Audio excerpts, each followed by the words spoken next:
Hi friends, my name is Al, our Lilstarnerd. Welcome to today's video. Before we get into it, I want to say thank you to my very special sponsors, my patrons. Kind of sponsoring my own video today. Let me also plug my Etsy. Check out my Etsy. I've added a couple of new things this year. I've got these really adorable pacifist stickers. They're holographic, very pretty, very shiny. Lots of fun stuff over there, so go check it out. But anyways, my patrons, thanks to my patrons, your names are on screen. Thank you so much for your support. There is super fun stuff happening every month. There's an exclusive postcard and sticker that gets mailed out to you. This is February sticker. This was October sticker. I think this was September sticker. Here's one of our stickers. I don't know when this was. The only way you can get that exclusive content is by being a patron. There's also a $50 tier where every single month you get an original made by me. Here's a picture of February's originals as well as just another one that I really like. I don't remember when this was. There's also a podcast every month, which is a little bit more behind the scenes, a bit more of my honest opinions on things, a look into how my life is going, and a little bit more of the business and financial side of this job. I also have a $1 membership tier here on YouTube, just as kind of like a little tip jar. If you like what I do and you want to support me a little bit, Patreon is really the best way to do that. Just by being here and watching my videos is support enough, but if you want to take it a step further, Patreon is great. The incredible support that I've received on Patreon already has been a tremendous help in me doing this full time, and I can't stress enough how grateful I am for that support. I'm having so much fun over on Patreon, and I can't wait to take it even further this year and create a Patreon secret shop, possibly add tiers, add rewards to tiers. I just can't wait because I'm having so much fun with Patreon. If you want some extra goodies from me, if you want special little rewards, you want mail from me, or you want some originals at a discounted price, Patreon is the way to do it. So check that out. It'll be linked down below. Thank you so much to my patrons. Thank you for considering becoming a patron. I love you. Okay,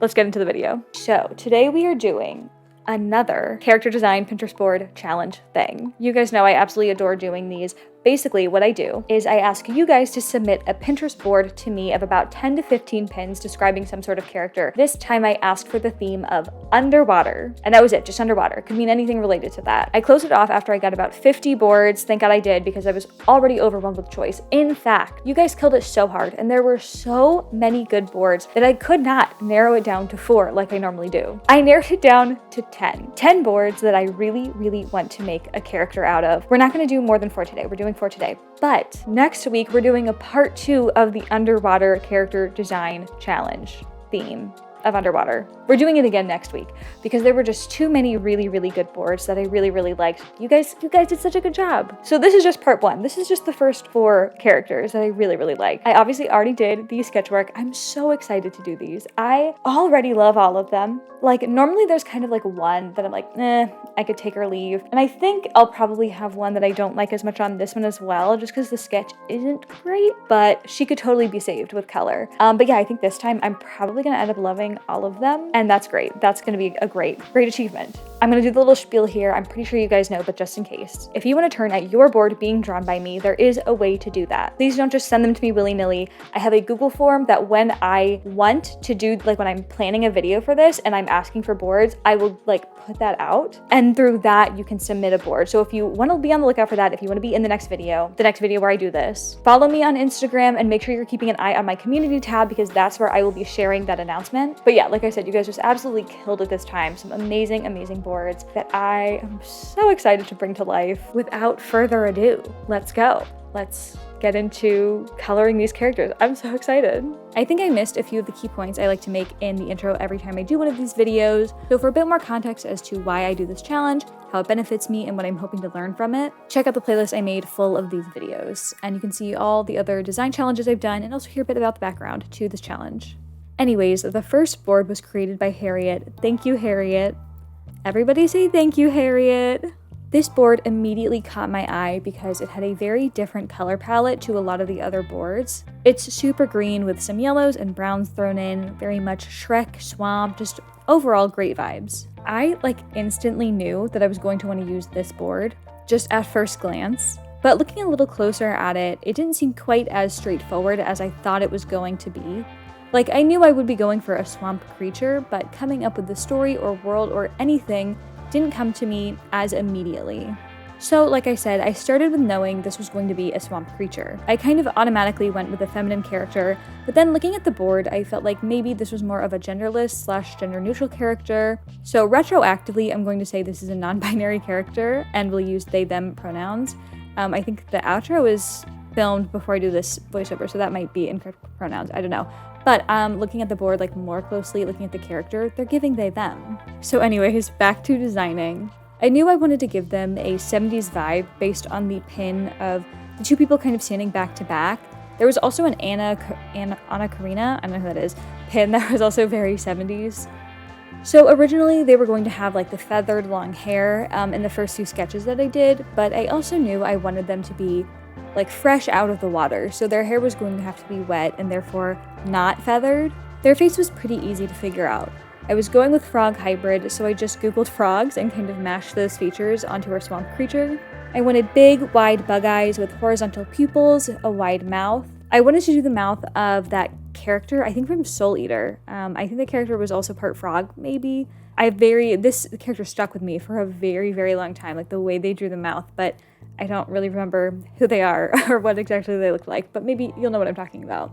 But I tried to replicate that. It didn't end up working, but it did help set the vibe and help steer the design in the right direction. But yeah, the mouth design did not work, unfortunately. I loved the idea of their body being wrapped in lily pads and grass, like stuck to their body from the water. So lily pads are, conveniently used to hide their chest. They're also wearing a very oversized blazer, which is part of their story more than character design necessarily. When it came to coloring, I had to decide, how froggy am I going to go? Part of me wanted to stay in natural skin tones, but I was like, let's push it, let's go all the way. And so I did end up going with green, which I think was a great choice. I think it really, really sold the character, made it feel more interesting, unique, and fun. I also gave them spots along kind of like the exposed parts of their body, like the outsides. I think dorsal is the technical term. So kind of the outer parts of the legs, anything that would be more exposed to the sun, I guess. Although that's not also true. I don't know. If you were kind of crawling if you were walking like a frog, what parts would be exposed to the sun? Since I was going all the way, I was like, let's go webbed frog feet too. Why not? I would also imagine that their hands would be webbed, but you don't really see that because they're holding the bouquet.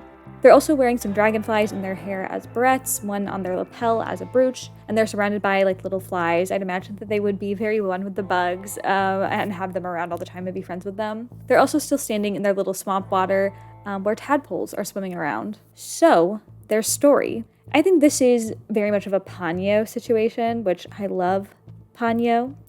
This character started out as a real tadpole, living their little tadpole life. One day, a young woman comes by, maybe picnics by the water or something, and the tadpole takes a lot of interest. It's like, oh my god, a human, how cool. The young woman takes interest in the tadpole swimming by, cups her hands in the water, and picks up our special little tadpole. And that moment of magic and connection brings our tadpole to life. As they grow up, they slowly turn into our swamp frog creature human hybrid. Of course, they still love their frog and tadpole family. They stay in the swamp, they live in the swamp, waiting for the woman to one day return, or even just any other human visitor. They know they don't fit in, and they crave that part of the human connection, but they still know that this is where they belong. While they're waiting, they become impatient, and they set out by themselves to find the woman. And it's kind of like, any of those stories where there's some creature walks into civilization, and as they're walking around, there's the montage they're trying to assimilate the best they can. So they grab a blazer from somewhere while walking around. They look into people's windows, watching TVs in storefronts. Eventually, they find their woman again and they fall in love with her. From there, it's just a cute little rom-com, cute little creature rom-com. They try to figure out how to romance a beautiful woman by studying humans and their culture, watching TV. They try to fit into this small town as a literal creature. And that's it, that's the story. I don't have much fleshed out. I'm not one for romance, so I haven't really thought much about the character's story beyond what I've told you. But I do think it would be a fun one. I just don't care to tell it. But I think there's fun stuff there. I like the more Ponyo-esque part of that story. I think this design came out really, really well. I love the way they look. For things where I go a little further out there, I do always get worried that the colors are going to be what ruins it. I feel like that tends to be, if there's something that I don't like, it's usually because of coloring. It was a major relief that these colors actually turned out great. I love the color palette. I think it all ties together without being too limited. I love the blush, I love the spots, I love the dragonfly barrettes, I love the eyes. Everything about it just makes me really, really happy. I think they've got a nice wide variety of colors. It's still cohesive, which is something that I really struggle with doing. I think the colors stay really true to the original board and inspiration and concept. So yeah, just very, very happy with character number 1.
Board number 2 comes to us from Girly. Thank you, Girly, so slay. This board, I didn't even see it for a full second. I saw one pin, and I was like, yeah, I've got to use it. I have to. Again, a very unique board, a very different idea, and that's something that's always like very enticing. And after really seeing the whole board, I was like, yeah, there's definitely a story here. I was just very, very in love with this board. So the board is definitely showing us a very well-dressed woman of some time period on an old-fashioned like sailing vessel that does not fare well. One specific pin shows a sunken ship, but I did decide to ignore that one. The ship will not be sinking. This character came to me very, very quickly. I think the board does a really great job of explaining who this character is, so there weren't a whole lot of decisions that I had to make just myself. Like I always had something to jump off of. I will also say that I'm horrible at clothing eras and history, so please correct me if I'm wrong, and also just bear with me. Like, I'm just going to say some stuff. Let's hope they're right. But I think the 2 actual vintage dresses at the top of this board seem to be mid to late 1800s dresses. However, there's also a pin at the bottom of the board that is a bit more Pirates of the Caribbean, Elizabeth dress. I think that's also the 18th century. Well, no, that's not 1800s, that's the 18th century, so it's a different era entirely. There were also some pins with the modern dresses, but I think that was more vibes than era. I was originally kind of thinking pirates, so I wanted to kind of go with that era, and I was looking into 18th century dresses and for references. And I was trying to decide, I was also looking at Victorian dresses, just trying to decide like what is going to fit the story that I had already come up with. And ultimately I did decide that I would go for a more Victorian style dress. It kind of just fit what I wanted to draw better, and also, I don't know, like who I was picturing, like that was fitting more. However, I will say that the dress I picked out, and again, I don't know fashion, so maybe it's fine, but the dress that I did pick out to reference didn't really look super Victorian to me. I don't know. It felt like a perfect mix of the 2 eras that I was considering.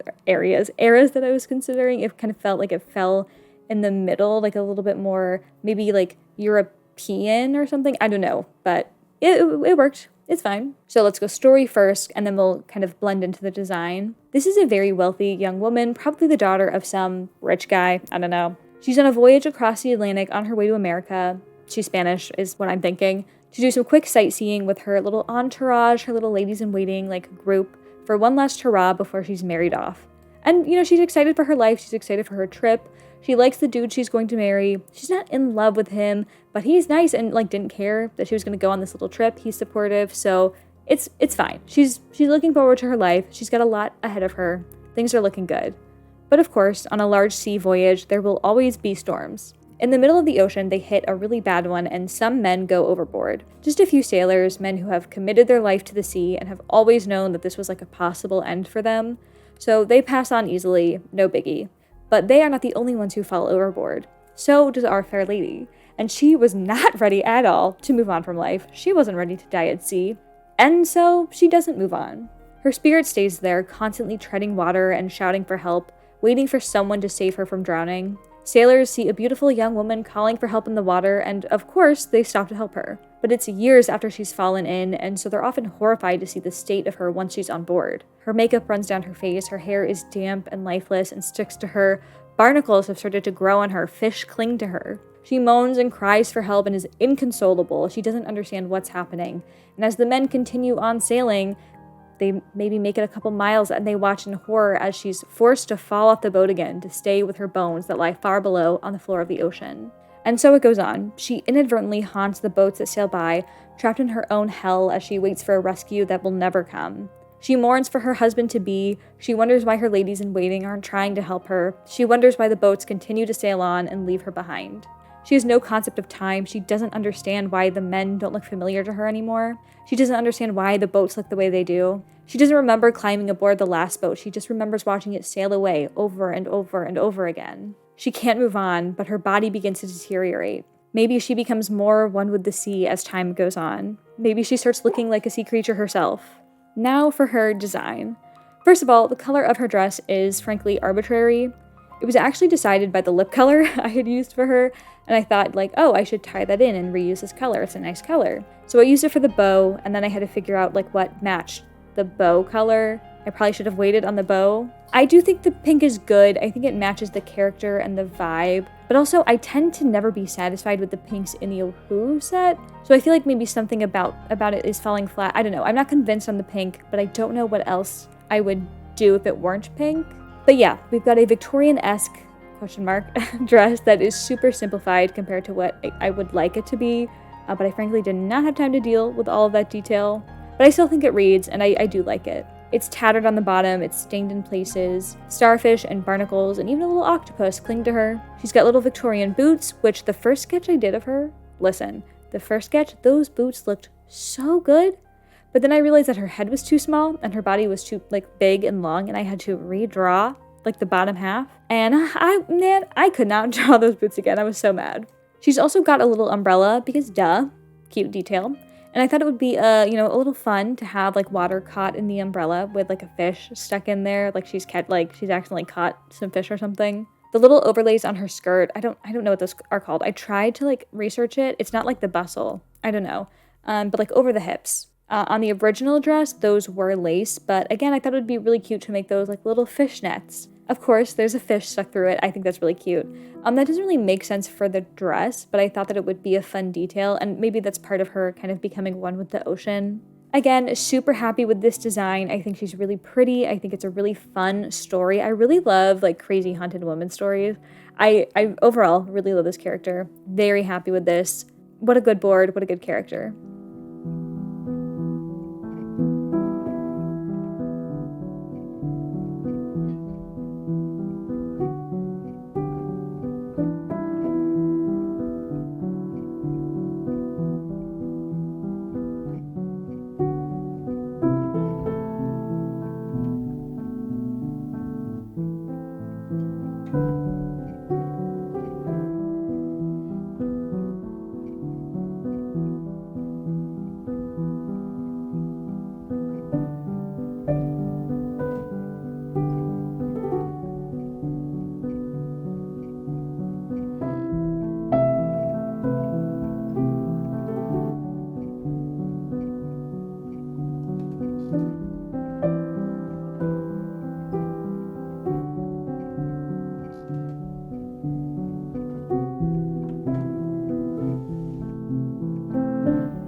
The third Pinterest board comes from August Lane. What's up, August? Like, that is my favorite name, so slay for you. Another board that instantly I knew, like I said it in the intro, you guys did such a good job with the boards. There were so many, I think all of these, I instantly knew I wanted to draw it. It was crazy. But for this one, I saw the lighthouse, and if you know me, you know I love lighthouses. At further glance, I don't know, maybe you don't know that. I feel like I don't say it often, but I love lighthouses. At further glance on the board, I wasn't sure that this, like the whole board was resonating with me, but that's because my eye was only catching on like a few specific pins. And then I started seeing everything, like all the pins that like were not focal points. And I was like, oh girl, it's a selkie. It's a selkie board, hell yeah. The board does a great job of describing what this character looks like and where she lives. However, the board felt a wee bit limiting. It's definitely beautiful, like don't get me wrong. I think the board is stunning as is. But in terms of character design and like art, the color palette is not a whole lot to work with. I felt like there were a lot of elements here, like in the design, the potential for lots of elements, lots of textures, and lots of layers. And I wanted to be able to distinguish between those easily, so I did need to expand the color palette in some way, but hopefully it would keep within the same earthy realm as the board. So I googled where selkie lore comes from, which is, according to Google, Scotland, and looked up some traditional Scottish clothing. And from there, our lighthouse keeper selkie took shape. So I think this would be a teenage girl who is very pale, very blonde. She's got a little braided like headband piece. The loose hair blows in the wind. She holds a staff with a lantern. The lantern does come from one of the pins, and I also thought it would be a nice like symbolic symbol. It's like symbolic of the lighthouse. Maybe she uses the lantern to like light the lighthouse. I don't know. I don't know how lighthouses have worked throughout history. I have no idea, but it's a nice thought. Or maybe she just uses it to like get around her rocky, craggy little island. She wears her sealskin around her torso and ties it down with rope to make sure it doesn't fall off or get taken. She has a plaid shawl wrapped around her as well, on top of her corset and blouse. She has linen trousers, an underskirt, and an overskirt, and her skirts are tied up to help her climb around the rocks. Her cheeks and nose are red, both from the sun and from the cold wind. She has gray freckles, and on her back and arms she has large gray spots that resemble her sealskin. I just thought that would be a fun design touch. I don't think it makes much sense in terms of real selkie lore, which I'm not really necessarily, like, I'm not, oh my god! I just thought that would be a fun design touch. I don't think it really makes much sense. Certainly not in the sense of traditional selkie lore, which frankly I'm not really following anyways. But I like the idea of her still being like a creature even when in her human form. Now, how did she become a lighthouse keeper? What's her origin story? Her mother is a selkie and she fell in love with the previous lighthouse keeper, did steal her sealskin to keep her with him. Womp womp, not great. But she wasn't too mad about it because she was in love with him and they had a kid together and were happy for a while. But when she started getting antsy and wanted to go home, he gave her her sealskin back, even though he was, of course, sad about it. Their child was our little lighthouse keeper. She's also a selkie and her mother their child was our little lighthouse keeper. She is also a selkie, and her mother came to visit as a seal often, teaching her about like being a selkie. But she was very close to her father and wanted to stay with him, especially as he got older and sick and needed someone to take care of him. Now he's gone, and her mother wants her to come with her into the sea, but she feels attached to the lighthouse and wants to take care of it. Her mother and extended family come to see her often, and she frequently swims as a seal, but she always comes back to her lighthouse. I see this character as being very strong and independent, stoic and quiet, but adventurous and courageous. She enjoys hard work, she enjoys the isolation of the lighthouse, but she also enjoys asserting her quiet strength in the nearby tiny town, flaunting the fact that she's a selkie and easily trapped to the townspeople. Multiple men have tried to steal her skin, whether in town or by trying to break into her home, but she always manages to outsmart them or fight them off. She yearns for one day making real friends or finding some real connection outside of her family, but she feels safer alone. Very soon down the road, there will be some adventure that finally calls her away from the lighthouse, and she has to entrust her mother to stay on land long enough to care for her home and the lighthouse while she's gone. And that story would be a very cute coming-of-age story, very adventurous, very finding yourself, finding your family type of story, but that's one that I'm not writing. I just like the origin story.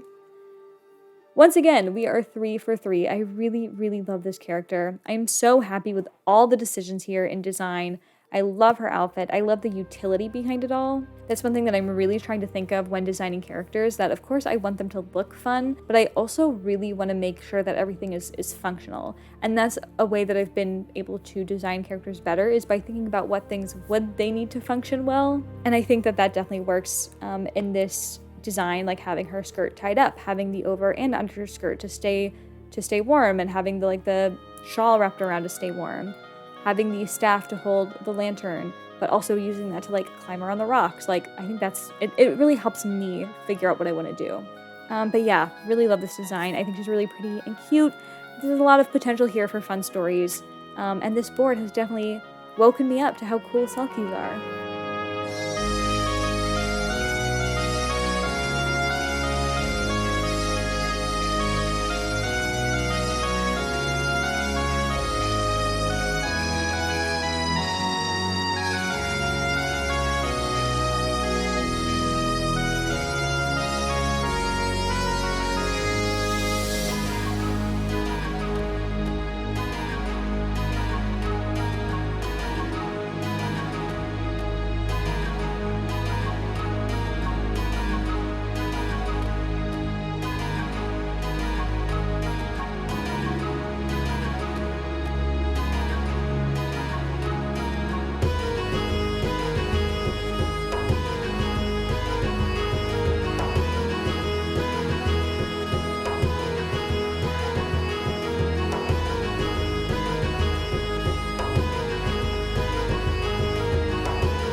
Our fourth and final board was made by Mariah Nightingale. Thank you, Mariah Nightingale. This board does have a description at the top, which normally would disqualify the board, but this description was pretty much redundant. It didn't add any information that wasn't in the board already, so I went with it anyways. We got a pass here. Once again, such a cool and very unique board that immediately caught my eye, and I immediately knew I had to draw it. So we are making an Egyptian mermaid. So this board very heavily describes the appearance of the character, so I had a lot of inspiration to work with. There wasn't much for story or world, but I think just knowing the concept of this character, the origin, knowing that it's an Egyptian mermaid tells you a lot by itself. You have plenty of information there to work with.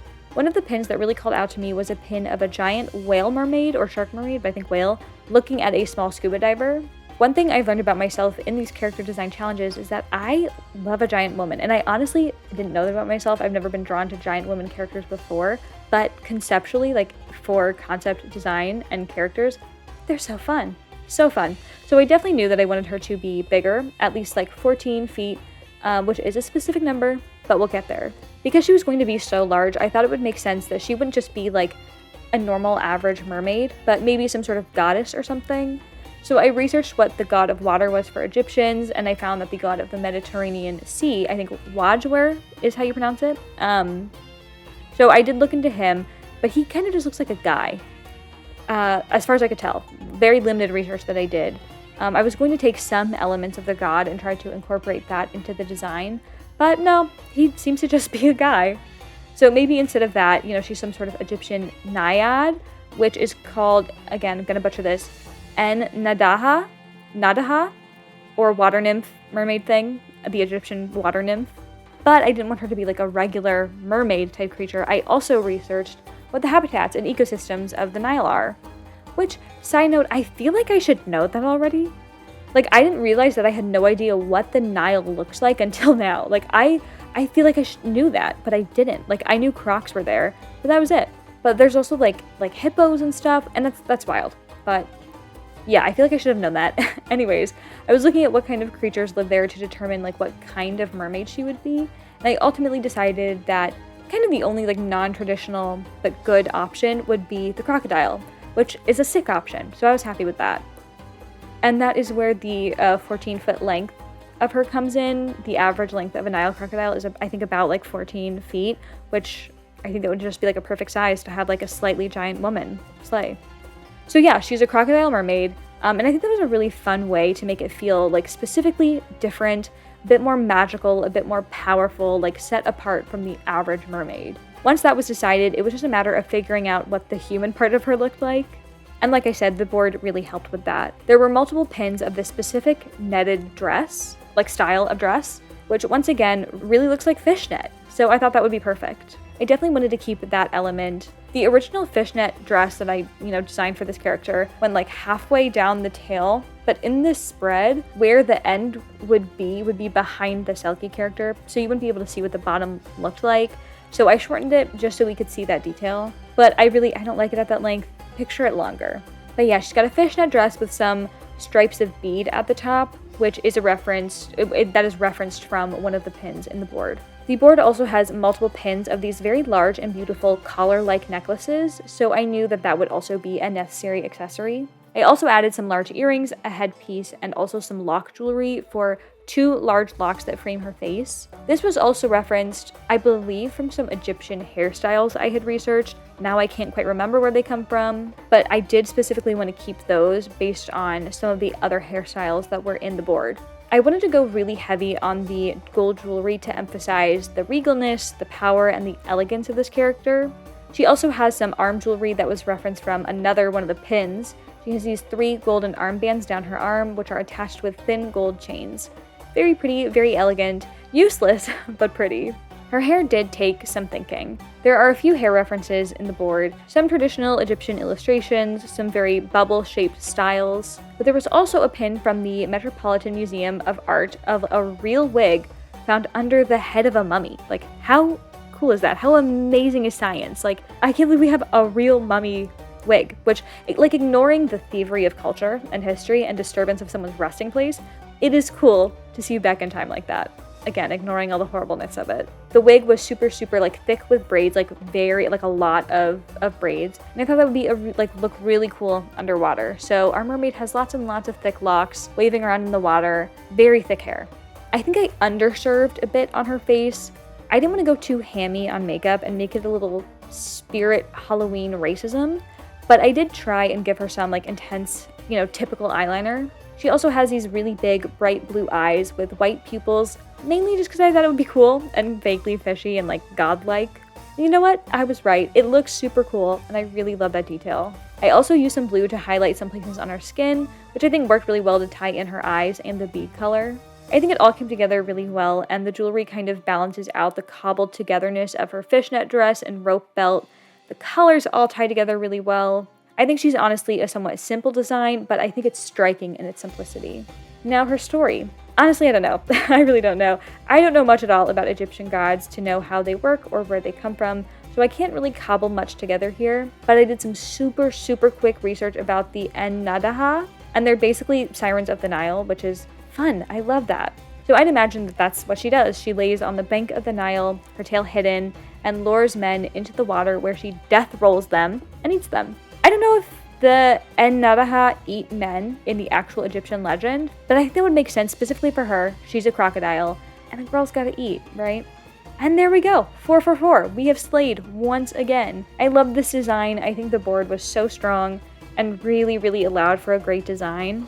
I think this character is so fun and cool, and I love the way her hair is floating around. I love her tail. Her pose is really awkward.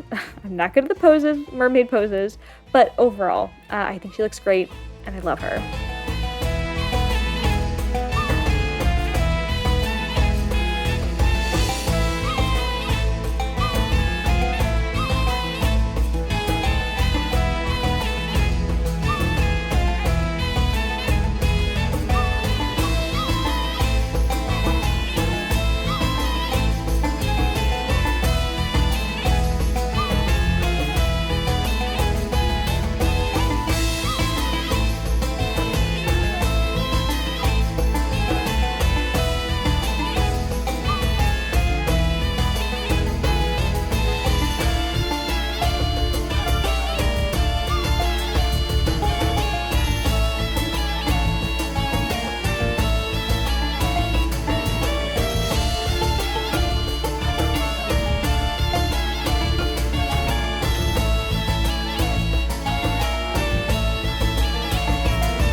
It's a quadruple slay. What can I say? It's a quadruple slay. I slayed all 4. No, I think I like them all. I don't think any of them are, what's rattling in here? Something's rattling around.